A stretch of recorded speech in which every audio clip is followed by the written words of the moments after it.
How to replace a 2023 Ford Maverick for button smart remote key fob battery. Now here's Sergeant Locksmith to show you how. Okay, so you're having issues where your battery might be the issue. You got to walk closer to the vehicle, lock, unlock, start. This issue starting the car. Let's do the quickest repair first. If your key ring is attached right down here, you can leave it on if you want to. Pull the emergency blade out, pop that to the side. I use a flat tip. It's preference for me. Put it right here, not on the side where the blade came out. Put it in, twist, and you notice the cover's popping up. Then I can just run this down the side and it pops it up. Now it's popped up.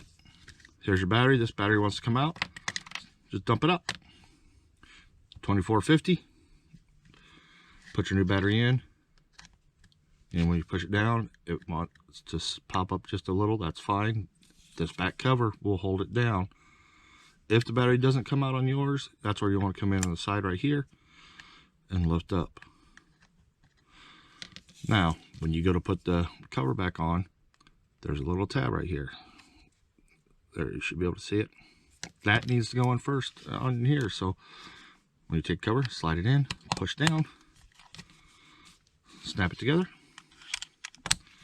There you go. You've changed your battery now. Thanks again for watching. If you would, give me a thumbs up if the video helped you.